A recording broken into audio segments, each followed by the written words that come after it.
Gold trusted gold buyers మీరు తాకట్టు పెట్టిన బంగారాన్ని విడిపించి ఈ రోజు ఉన్న మార్కెట్ ధరకు కొనబడను.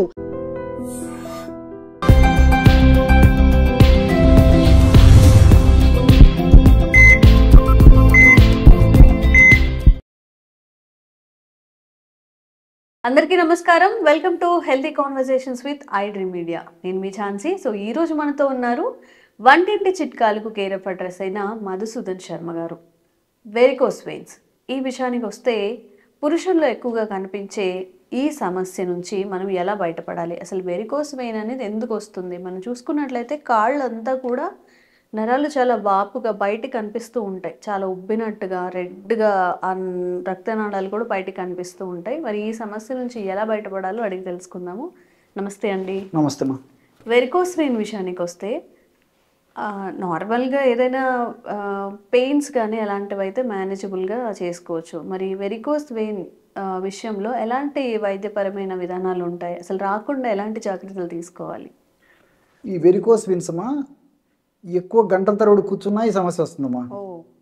సో ఎక్కువసేపు నిలబడినా ఈ సమస్య వస్తుంది. సో అతి సర్వత్రా వర్క్ చేయదు, అతి ఏది పనికిరాదమ్మా. ఎక్కువగా కాన్స్టెంట్గా నించోవడం కూర్చోవడం పనికిరాదమ్మా, ఏ సమస్య వస్తుంది. తర్వాత మీరు మొదట్లోనే చెప్పినట్లు మగవాళ్ళలో ఎక్కువగా వస్తుంటుందమ్మా. అలా అని చెప్పేసి ఆడవాళ్ళలో రాదని లేదు, ఆడవాళ్ళలో కూడా వస్తుంటుంది. సో మగవాళ్ళలో ఎక్కువగా వస్తుంటుంది.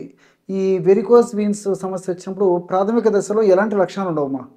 సో ఈ కాళ్ళ భాగంలో నరాలు ఉబ్బిపోయేసేసి కొంతమందిలో ప్రాథమిక దశలో జస్ట్ ఒక ఆకుపచ్చ రంగులోనే లేత కనిపిస్తుంటాయి మన నరాలు ఉబ్బేసేసి క్రమక్రమంగా మరీ పెద్దగా అయిపోవడము. తర్వాత క్రమక్రమంగా ఈ దారాన్ని పేడితే ఏ విధంగా అయితే మందంగా తయారైపోతుందో ఒక తాడని చెప్తారమ్మా, తాళలాగా తయారైపోతాయమ్మా కాళ్ళ భాగంలో.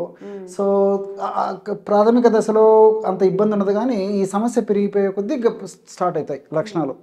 నొప్పి, పోటు, సలుపు, బాధ, అసౌకర్యము ఇలాంటివన్నీ మొదలవుతుంటాయి అన్నమాట. సో దీన్ని కూడా నిర్లక్ష్యం చేయడం వల్ల ఏమవుతుందంటే ఆ భాగంలో నల్లగా తయారు కావడము, ఆ భాగంలో దురద పెట్టేసి పుళ్ళు తయారు కావడము, ఆ పుళ్ళు పడినప్పటికీ మానకపోవడము ఇలాంటివన్నీ కూడా జరుగుతుంటాయమ్మా. అసలు ఈ వెరికోస్ వెయిన్స్ వచ్చేదానికి కారణం ఏంటంటే గుండె నుంచి బాడీకి అంతా రక్త సరఫరా జరిగిపోతుంటుంది. సో పై భాగానికి జరిగిపోతుంటుంది, ఈ గుండె భాగంలో ఉన్నటువంటి విభాగానికి జరిగిపోతుంది, కడుపు భాగానికి జరిగిపోతుంది, కాళ్ళ భాగానికి కూడా గుండె నుంచే బ్లడ్ సర్క్యులేషన్ జరిగిపోతుంటుందమ్మా. గుండె నుంచి బ్లడ్ సర్క్యులేషన్ బాగా జరుగుతున్నప్పటికీ మళ్ళీ ఈ యొక్క సర్క్యులేషన్ అయిన తర్వాత మంచి ఆక్సిజన్, మంచి బ్లడ్ అక్కడికి పోయిన తర్వాత అక్కడ తయారైనటువంటి చెడ్డ బ్లడ్ అంతా తీసుకొనేసి మళ్ళీ పైకి వెళ్ళిపోవాలమ్మా. అప్పుడు ఏం జరుగుతుందంటే ఈ వెరికోస్ వెయిన్స్ ఉన్నటువంటి సమస్య ఉన్నటువంటి వాళ్ళలో ఈ రక్తము పైకి ఫ్రీగా మూవ్ కాలేదమ్మా. ఎప్పుడైతే రక్తనాళాల ద్వారా ముఖ్యంగా వీన్స్ ద్వారా మూవ్ కాలేదో, అంటే రక్తనాళాల ద్వారా ధమనుల ద్వారా కిందికి వస్తే వీన్స్ ద్వారా పైకి పోతుంటుందమ్మా. సో ఇక్కడ ఏమవుతుందంటే ఈ వీన్స్లో కొన్ని రకాల ఇబ్బందులు ఏర్పడడం వల్ల బ్లడ్ సర్క్యులేషన్ సరిగ్గా వెళ్ళలేదమ్మా. సో ఎప్పుడైతే ఈ బ్లడ్ సర్క్యులేషన్ సరిగ్గా పైకి పోలేకపోతుందో అప్పుడు ఉన్న బ్లడ్ అంతా అక్కడ అక్యుములేషన్ అయిపోతుంది. సో ఎప్పుడైతే బ్లడ్ అక్యుములేషన్ అంటే నిలువ ఉంటుందో దానివల్ల రకరకాల సమస్యలు వస్తుంటాయి. సో ఎక్కువ కాలం నిల్వ ఉండడం వల్ల ఇన్ఫ్లమేషన్ రావడము, ఇన్ఫ్లమేషన్ వల్ల నేను చెప్పినటువంటి లక్షణాలు రావడము, ఇలా వివిధ రకాలైన ఇబ్బందులు ఎదురయ్యేటువంటి పరిస్థితి ఏర్పడుతుందమ్మా. కాబట్టి దీన్ని ఏమాత్రం నిర్లక్ష్యం చేయడం మంచిది కాదు. ముఖ్యంగా వెయిట్ ఉన్నటువంటి వాళ్ళలో, అదేవిధంగా షుగర్ ఉన్నటువంటి వాళ్ళలో, అట్లే విధంగా ఈ యొక్క ధూమపానం, ఈ స్మోక్ చేసేటువంటి వాళ్ళలో, అదేవిధంగా ఈ ఆల్కహాల్ తీసుకునేటువంటి వాళ్ళలో, పోషకాహార లోపం ఉన్నటువంటి వాళ్ళలో, ఇలాంటి వాళ్ళల్లో మరీ ఎక్కువ ఉండేదానికి అవకాశం కూడా ఉంటుందమ్మా. ఓకే.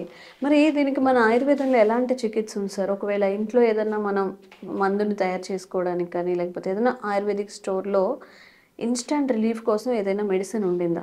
ఉన్నాయమ్మా, రెండు చెప్తాను చూడమ్మా. ఇంట్లో తయారు చేసేటువంటి ఔషధం చెప్తాను, మార్కెట్ దొరికే ఔషధం కూడా చెప్తాను. నేను 3 పదార్థాలతో బ్రహ్మాండమైనటువంటి ఔషధాన్ని తయారు చేసుకుని వెరికోస్ వెయిన్స్ సమస్య నుంచి బయటపడవచ్చమ్మా. నల్ల నువ్వులమ్మా, నల్ల నువ్వులను కాస్త వేయించేసేసి ఒక 30 గ్రాముల పొడి తీసుకోవాలి. నల్ల నువ్వుల చూర్ణం ఒక 30 గ్రాములు తీసుకోవాలమ్మా. అదేవిధంగా శొంఠి మనకు మార్కెట్లో శొంఠి పెచ్చులు దొరుకుతాయమ్మా, ముక్కలు దొరుకుతాయి, పొడి దొరుకుతుంది. సో శొంఠి పొడి ఒక 30 గ్రాములు తీసుకోవాలి. అదేవిధంగా మిరియాలను కాస్త వేయించేసేసి పౌడర్ లాగా తయారు చేసేసి ఒక 30 గ్రాముల మిరియాల పొడి తీసుకోవాలి. నల్ల నువ్వుల పొడి, శొంఠి పొడి, మిరియాల పొడి ఒక్కొక్కటి 30 గ్రాములు. సో 3 కలిసేసరికి 90 గ్రాములు అవుతుందమ్మా. 90 గ్రాములు 1 నెలకు వాడుకోవాలి. మీకు కరెక్ట్గా మీకు డోస్ కూడా చెప్తాను చూడమ్మా. So morning 1.5 gram, evening 1.5 gram. అంటే అర టీ స్పూన్ కంటే కూడా సగం ఇంచుమించు, ఓకే అర టీ స్పూన్లో కూడా సగం ఇంచుమించు తీసుకోవచ్చమ్మా. సో రోజు 3 గ్రాములు అంటే నెలకు ఎంత అవుతుందమ్మా? 90 గ్రాములు అవుతుంది, అంతే కదమ్మా. 30 90. సో ఈ విధంగా 90 గ్రాముల ఔషధాన్ని మనం కడుపులోకి తీసుకున్న తర్వాత మరలా ఫ్రెష్గా తయారు చేసుకొని వాడుకుంటున్నాను. అంతేగాని నేను ఏదో ఒకసారి 5 మాసాలకు 6 మాసాలకు తయారు చేసుకొని వాడుకుంటానంటే ఔషధ గుణాలు తగ్గిపోతాయమ్మా. అంటే ఆశించిన స్థాయిలో రిజల్ట్స్ రావు కాబట్టి ఫ్రెష్గా తయారు చేసుకోవడం వల్ల రిజల్ట్స్ చాలా ఫాస్ట్గా ఉంటాయి, స్పీడ్గా వచ్చేదానికి అవకాశం ఉంటుంటుంది అనమాట. సో ఈ విధంగా తయారు చేసుకున్నటువంటి ఔషధాన్ని ఉదయం 1.5 గ్రాము, సాయంత్రం 1.5 గ్రాము చొప్పున తేనెతైన వాడుకోవచ్చు. లేకపోతే ఇదొక ఔషధాన్ని పల్చటి మజ్జిగలో కలిపి తీసుకోవచ్చు, ఇదే ఔషధాన్ని పల్చటి పాలలో కలిపి తీసుకోవచ్చు, లేదా మరి నీళ్ళలో, గోరువెచ్చని నీళ్ళలో కలిపి కూడా తీసుకోవచ్చు అమ్మా. ఎవరికి ఎలా వీలైతే అలాగే తీసుకోవచ్చు. సో అది వీలు కాలేదనుకోండి, కాస్త పౌడర్ నోట్లో వేసేసుకొని కొంచెం కాచి చల్లార్చినటువంటి నీళ్లు నోట్లో పోసుకొని పుక్కిలి చేసి కూడా మింగేసేయచ్చు అమ్మా. సో మనసుంటే మార్గం ఉంది. ఏదో ఒక పద్ధతిలో ఈ యొక్క ఔషధాన్ని ఈ పద్ధతిలో వాడుకోవడం వల్ల మరి ఈ వెరికోస్ వెయిన్స్ అనేటువంటి సమస్య తగ్గడమే కాకుండా భవిష్యత్తులో ఈ సమస్య వల్ల ఇతర ఇబ్బందులు రాకుండా కూడా ఉంటాయమ్మా. మనం ఆధునికంగా మనం ఆలోచన చేసినప్పటికీ ఈ నువ్వుల్లో లిగ్నాన్స్ అనేటువంటి రసాయన పదార్థాలు ఉన్నాయమ్మా. ఈ లిగ్నాన్స్ అనేటువంటి రసాయన పదార్థాలు బ్లడ్ సర్క్యులేషన్ పెంచేదానికి, బ్లడ్ వెజల్స్ డైలేట్ అయ్యేదానికి, తర్వాత రక్తము చిక్కగా కాకుండా పల్చగా ఉండేదానికి ప్రత్యక్షంగా పరోక్షంగా ఈ నువ్వులు అనేటువంటి లిగ్నాన్స్ అనే పదార్థాలు ఉపయోగపడతాయి.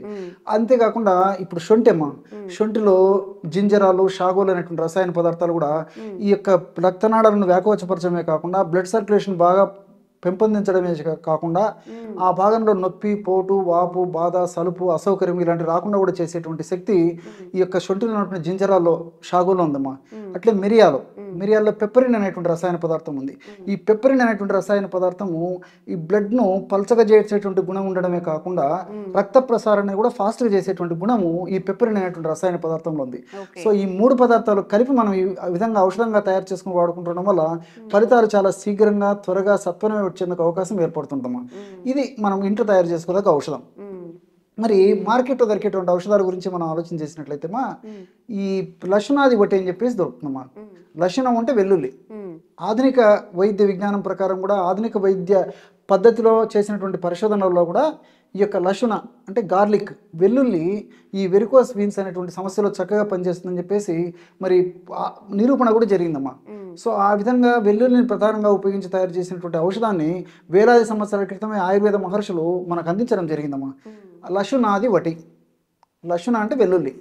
సో మనకు మార్కెట్లో దొరుకుతాయి టాబ్లెట్స్. ఉదయం 2 టాబ్లెట్స్, సాయంత్రం 2 టాబ్లెట్స్ మింగేసి గోరువెచ్చని నీళ్ళు తాగుతుండాలమ్మా. ఈ విధంగా రెగ్యులర్గా తీసుకోవడం వల్ల కూడా చాలా చక్కటి సత్ఫలితాలు కలుగుతాయి. ఇప్పుడు వంటింట్లో మనం చెప్పుకున్నటువంటి ఔషధాన్ని తోడు ఇప్పుడు నేను చెప్పినటువంటి ఔషధాన్ని వాడుకోవడం వల్ల ఫలితాలు మరింత శీఘ్రంగా వస్తాయి. మరీ తీవ్రంగా ఉన్నప్పుడు ఈ 2 కలిపి కూడా వాడుకోవచ్చమ్మా. నేను ఇంతకుముందు చెప్పినటువంటి ఔషధము మనకు మార్కెట్లో దొరికేటువంటి లక్షణాది ఒకటి అయినటువంటి ఔషధం. అట్లే పైపూత మందుగా హింగు త్రిగుణ తైలం అని చెప్పేసి దొరుకుతుందమ్మా. హింగు త్రిగుణ తైలం, హింగు త్రిగుణ తైలం. హింగు అంటే ఇంగువ అమ్మా. ఇంగువ కూడా చాలా సువాసన భరితంగా ఉంటుంది. పూర్వకాలం అయితే మన భారతీయ ఆచార వ్యవహారాల్లో భాగంగా, సంప్రదాయాల్లో భాగంగా, వంటకాల్లో భాగంగా మరి భారతీయుల్లో ఆ ఇంగువ వాడకం ఉండేదమ్మా వంటకాల తయారీలో. సరే వివిధ రకాల కారణాలైతే మరి ఈ రోజుల్లో ముఖ్యంగా ఈ జనరేషన్ వాళ్ళకు ఇంగువ అనేది కూడా తెలియనటువంటి దుస్థితిలో మనం ఉన్నామా. ఇది నిజంగా బాధాకరమైనటువంటి విషయము. చాలా అద్భుతమైనటువంటి గుణాలు ఇంగువ కూడా ఉన్నాయమ్మా. సో ఆ ఆయిల్, హింగు త్రిగుణ తైలం అనేటువంటి ఆయిల్ను మనకు తెచ్చుకొని మార్కెట్ నుంచి వెరికోస్ వీన్స్ ఉన్నటువంటి భాగంలో అప్లై చేసేసి సున్నితంగా మర్దన చేయడం వల్ల కూడా చాలా త్వరగా ఈ సమస్య నుంచి బయటపడవచ్చు. కానీ ఇక్కడ మాత్రం మరొకటి గుర్తుంచుకోవాలమ్మా, వెరికోస్ వీన్స్ వల్ల పుళ్ళులాగా పడితే మాత్రము ఈ యొక్క హింగు త్రిగుణ తైలం వాడకూడదమ్మా. తీక్షణ కూడా ఉంటుంది. సో అటువంటి పరిస్థితుల్లో కావాలంటే నిర్గుండి తైలం ఇలాంటివి వాడుకోవచ్చమ్మా. వావిలాకుతో తయారు చేసినటువంటి ఆయిల్స్ దొరుకుతాయి. నిర్గుండి తైలం, నిర్గుండి అంటే వావిలాకుతో తయారు చేసినటువంటి తైలాన్ని ఆ పుండు ఒకవేళ ఏర్పడితే వాడుకోవచ్చు. పుండు లేకుండా నొప్పి, పోటు, సలుపు, బాధ, దురద, అసౌకర్యం ఉంటే హింగు త్రిగుణ తైలం వాడితే సరిపోతుంది. ఓకే. సో వెరికోస్ వెయిన్తో బాధపడే వాళ్ళు చక్కగా ఇంట్లో తయారు చేసుకునేది, స్టోర్స్లో దొరికేది, ఈజీగా మనం అప్లై చేసుకునేది, అన్ని మెథడ్స్లో చెప్పారు. ఈ మూడిట్లో మీకు ఏది పాసిబిలిటీ ఉంటుందో అది తెచ్చుకొని వాడుకోవచ్చు, చక్కగా దీని నుంచి బయటపడవచ్చు. సోరియాసిస్ విషయంలో మనం ఏ ఆయింట్మెంట్ తీసుకున్నా కానీ, ఏమైనా పైపూత మందులు తీసుకున్నా కానీ చాలా కాస్ట్ ఉంటుంది. కొంతమంది అది బేర్ చేయలేరు కూడా. సో ఇంట్లో ఏవైనా మనం ఆయిల్స్ని తయారు చేసుకునే అవకాశం ఉంటుందా? అసలు ఈ సోరియాసిస్ని మనం తగ్గించుకునే ప్రయత్నం ఎలా చేయొచ్చు అంటారు? సో చాలా ఉన్నాయమ్మా. సోరియాసిస్ అనేది ఈ మధ్యకాలంలో చర్మ వ్యాధుల్లో అగ్రస్థానాన్ని వహించిందంటే అతిశక్తి కదమ్మా. సో ఒక భారతదేశంలోనే కాకుండా ప్రపంచవ్యాప్తంగా కూడా మరి చర్మ వ్యాధుల జాబితాలో అగ్రస్థానంలోకి చేరుకుంది ఇది. సో సోరియాసిస్ వయస్సు నిమిత్తం లేకుండా చిన్న పిల్లల నుంచి పెద్దవాళ్ళ వరకు, అదేవిధంగా స్త్రీ పురుష తారతమ్యం లేకుండా స్త్రీలలోనూ పురుషుల్లోనూ ఇద్దరికి వచ్చేటువంటి పరిస్థితి ఉంటుంటుంది. అంతేకాకుండా తల నుంచి కాళ్ళ వరకు ఎక్కడైనా రావచ్చుమా. ఏ సీజన్లో అయినా రావచ్చు, ఎక్కడైనా రావచ్చు, ఏ సైజులో అయినా రావచ్చు, ఎప్పుడైనా రావచ్చు. దీని యొక్క విధానం అలా ఉంటుంది అనమాట. సో కొంతమందికి సోరియాసిస్ ఉన్నటువంటి ప్రాంతంలో మాత్రమే ఆ యొక్క పరిమితం అయిపోయి మిగతా ప్రాంతాల్లో రాకుండా ఉంటే, కొంతమందికి ప్రాథమికంగా కొన్ని ప్రాంతాల్లో సోరియాసిస్ మొదలై క్రమక్రమంగా బాడీ అంతా కూడా విస్తరించేటువంటి వ్యాపించేటువంటి అవకాశం ఉంటుంటుంది. కొంతమందికి సీజన్లో ఉధృతమైపోయి మిగతాలో స్తబ్దుగా ఉన్నట్లయితే, కొంతమందికి సంవత్సరం అంతా కూడా విపరీతంగా వేధిస్తూ పీడిస్తూ ఇబ్బంది పెడుతూ రకరకాల రుగ్మతలకు గురి చేసేటువంటి పరిస్థితి ఏర్పడుతుంది. సోరియాసిస్ పరిస్థితి మరీ తీవ్రంగా ఉన్నటువంటి వాళ్ళలో అయితేమా ఈవెన్ ఈ కీళ్ళ నొప్పులు, ముఖ్యంగా మోకాళ్ళ నొప్పులు కూడా వస్తాయమ్మా. సోరియాటిక్ ఆర్థరైటిస్ అంటారు అనమాట. సో సోరియాసిస్కు సరైనటువంటి ట్రీట్మెంట్ తీసుకుంటే కానీ ఆర్థరైటిస్ కూడా తగ్గదు. మోకాళ్ళ నొప్పులు విపరీతంగా వస్తాయమ్మా, భరించలేరమ్మా. సో మరి మీరు అన్నట్లు ఈ సోరియాసిస్ సమస్యకి పైపూత మందుగా వాడుకోవాలంటే సామాన్య వాడానికి అందరిని ద్రాక్ష పండేటువంటి పరిస్థితి ఉందమ్మా. సో ఏదో కొద్దిగా భాగంలో కొద్ది గొప్ప అయితే ఆ ప్రాంతంలో అయితే ఆ సోరియాసిస్కి సంబంధించినటువంటి మార్కెట్లో దొరికేటువంటి ఔషధాలు పైపూత మందుగా వాడుకోవడానికి అనుకూలంగా ఉంటుంది. కానీ మరి బాడీ అంతా మరి యొక్క సోరియాసిస్ సమస్య ఉన్నటువంటి వాళ్ళలో మరి వందలాది ఖర్చులు రోజు కూడా ఖర్చు పెట్టుకోవాల్సిన పరిస్థితి కేవలం పైపూత మందులకే అవుతుందమ్మా. ఈ నేపథ్యంలో మీరు చాలా మంచి ప్రశ్న అడిగారమ్మా. సో మన ఇంట్లో దొరికేటువంటి వస్తువులతోనే వాటికంటే మెండైనటువంటి ఈ యొక్క ఉపయోగాన్ని, లబ్ధిని పొందవచ్చుమా ఈ పైపూత మందుగా. ఎలాంటి ఔషధాన్ని తయారు చేసుకోవాలంటే కేవలం 3 పదార్థాలతోనే బ్రహ్మాండమైనటువంటి సోరియాసిస్ తగ్గించేటువంటి ఔషధాన్ని తయారు చేసుకోవచ్చు. స్వచ్ఛమైనటువంటి పసుపు పొడిమా, పసుపు కొమ్మలు దంచి తయారు చేసుకున్నటువంటి పొడి ఒక 50 గ్రాములు తీసుకోవాలి. అదేవిధంగా కర్పూరం, ముంట కర్పూరం కానీ హారతి కర్పూరం కానీ అమ్మా ఏదైనా పర్లేదమ్మా, మన ఇంట్లో దొరికేటువంటి కర్పూరం, ముద్ద కర్పూరం కానీ ఏ కర్పూరం ఉంటుంది ఒక 50 గ్రాములు. సో పసుపు పొడి, కర్పూరము, తులసాకు పొడి. సో తులసాకు పొడి మనకు మార్కెట్లో దొరుకుతుంది. ప్రామాణిక కంపెనీ వాళ్ళు తయారు చేసేటువంటి తులసాకు చూర్ణం మనం విచారించుకొని తెచ్చుకుంటే సరిపోతుందమ్మా. లేదు మనకు తులసి ఆకులు బాగా విస్తారంగా పుష్కలంగా దొరికి మనం తులసాకు పొడి చేసుకోగలిగితే తులసాకులు తెచ్చుకొని బాగా నీడలో 4 రోజులు కానీ 5 రోజులు కానీ బాగా ఎండబెట్టేసేసి పౌడర్ తయారు చేసుకుని వాడుకోవచ్చు. ఈ ఒక్కొక్కటి 50 గ్రాముల చొప్పున కలిపేసేయాలమ్మా. ఈ పదార్థం అంతా బాగా కలిపేసేసి ఒక గాజు సీసాలో నిల్వ ఉంచుకోవాలి. ఇది నాణ్యానికి ఒకవైపు. మరి వాడేటువంటి విధానం ఎలాగంటేమ్మా, రోజు ఒక్కసారమ్మా తగినంత పొడి. ఇప్పుడు సమస్య కొద్దిగా ఉంటే కొద్దిగా పౌడర్ సరిపోతుంది. సమస్య ఎక్కువ ఉందనుకోండి పౌడర్ కూడా ఎక్కువ తీసుకోవాలి. తగినంత పొడి తీసుకొని కలబంద, మీకు ఐడియా ఉంటుందమ్మా, అలోవీరా అని తెలుసు కదమ్మా.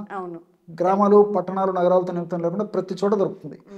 కలబంద గుజ్జు, అంటే ఈ కలబంద పై భాగంలో ఆకుపచ్చ రంగు, కింది భాగంలో ఆకుపచ్చ రంగు ఉండి మధ్యలో గుజ్జు ఉంటుందమ్మా.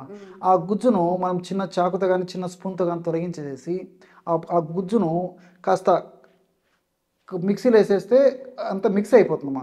లేదంటే అలాగైనా వాడుకోవచ్చు.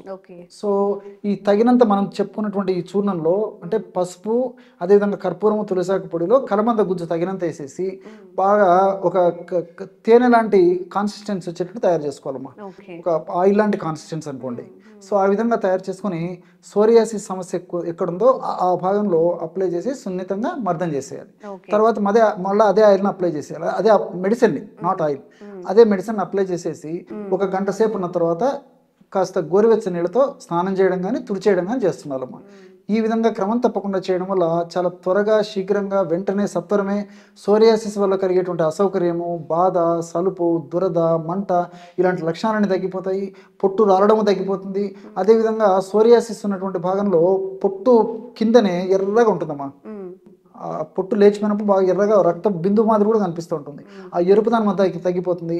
తరచుగా మళ్ళీ ఆ భాగంలో ఈ సోరియాసిస్ సమస్య పునరావృతం కాకుండా కూడా ఈ పసుపులో ఉన్నటువంటి కుర్కుమిన్ను, అదేవిధంగా తులసిలో ఉన్నటువంటి యూజిలినిక్ యాసిడ్, తర్వాత కర్పూరం నుండి ఈ యొక్క క్యాంఫరాలు, ఇవన్నీ కూడా ప్రత్యక్షంగా పరోక్షంగా ఉపయోగపడతాయమ్మా. సో వెంటనే తగ్గేందుకు ఉపయోగపడమే కాకుండా మరలా తరచుగా పునరావృతం కాకుండా ఉండేందుకు కూడా ఇందులో రసాయన పదార్థాలు ఉపయోగపడతాయి. వీటన్నిటికి తోడు కలబంద కూడా ఈ సోరియాసిస్ వ్యాధిలో చాలా అద్భుతంగా పనిచేస్తుందమ్మా. సో ఈ సోరియాసిస్ వ్యాధిలో పొడి పొడిగా ఉంటుందన్నమాట ఆ చర్మ భాగం. ముఖ్యంగా ఎక్కడైతే ఆ సమస్య ఉందో అది మెత్తపరచడానికి ఉపయోగపడుతుంది. అదేవిధంగా కణాలని ఫాస్ట్గా గ్రోత్ కాకుండా, ఫాస్ట్గా విభజన చెందకుండా కంట్రోల్ చేసే శక్తి ఈ కలబందలో ఉన్నటువంటి కొన్ని రసాయన పదార్థాలు ఎక్కువ ఉన్నాయమ్మా. సో సోరియాసిస్ అనేటువంటి సమస్యలో చర్మము ఎక్కువగా విభజన చెందడం వల్ల, చర్మ కణాలు ఎక్కువగా విభజన చెందడం వల్లనే జరుగుతుంటుంది. ఈ చర్మ కణాలు ఎక్కువగా విభజన చెందకుండా ఉండేందుకు కలబందలో ఉన్నటువంటి వివిధ రకాలైన రసాయన పదార్థాలు ఉపయోగపడతాయమ్మా. సో అంతేకాకుండా ఈ కలబంద వల్ల ఈ మంట తగ్గిపోతుంది, చల్లగా ఉంటుంది, కూలింగ్ నేచర్ ఉంటుంది కాబట్టి సో మనిషికి కంఫర్టబిలిటీ వచ్చేస్తుంది. తర్వాత దురద తగ్గిపోతుంది, తర్వాత డిస్కంఫర్ట్ తగ్గిపోతుంది. ఇలాంటి అనేక రకాల ఉపయోగాలు కూడా కలబంద వల్ల కలుగుతాయమ్మా. సో ఈ విధంగా మల్టిపుల్ బెనిఫిట్స్ ఉన్నాయి కాబట్టి ఈ విధంగా తయారు చేసుకున్నటువంటి ఔషధాన్ని మనం దీర్ఘకాలం పాటు వాడినప్పటికీ అన్ని మనకు సైడ్ బెనిఫిట్స్ ఉంటాయి, ఎలాంటి సైడ్ ఎఫెక్ట్స్ ఉండవమ్మా. ఓకే సార్, ఇప్పుడు అందరికీ మేబీ ఇంత టైం ఉండకపోవచ్చు. ఏదైనా మార్కెట్లో అవైలబుల్గా ఉన్నది తెచ్చుకొని వాడుకుందామని చాలామంది చూస్తుంటారు, జాబ్స్ చేసేవాళ్ళు కానీ బిజీగా ఉన్నవాళ్ళు. వాళ్ళందరి కోసం ఏదైనా మంచి మెడిసిన్ చెప్తారా? చెప్తానమ్మా. ప్రధానంగా డాక్టర్లు వాడేటువంటి 2 ప్రధాన ఆయిల్స్ చెప్తానమ్మా. నంబర్ 1 వచ్చేసి పిండ తైలం. దాని పేరు పిండ తైలం అమ్మా, చాలా ఈజీ గుర్తుపెట్టుకోవచ్చు. పిండ తైలం వాడతారు. అదేవిధంగా వేప నూనె, కానుగ నూనె కలిపి తయారు చేసినటువంటి ఔషధం, అంటే లేకపోతే మనమేం తయారు చేసుకోవచ్చు అమ్మా. నింబాది తైలం అని చెప్పేసి దొరుకుతుంది. కరంజ తైలం, నింబాది తైలం. నింబ అంటే వేప, వేప తయారు చేసినటువంటి తైలం తెచ్చుకోవాలి. అట్లే కరంజ తైలం, కరంజ అంటే ఈ కానుగమ్మ, గానుగ అంటారు. గానుగ విత్తనాలతో, గానుగ పప్పుతో తయారు చేస్తారు. సో 2 మనకు మార్కెట్లో దొరుకుతాయి. ఈ 2 కలిపి తయారు చేసుకున్నటువంటి ఆయిల్ మనకు దొరికేట్లయితే తెచ్చుకోవచ్చు, లేకపోతే మనమే 2 కలుపుకుంటే సోరియాసిస్ ఆయిల్ తయారైపోతుంది.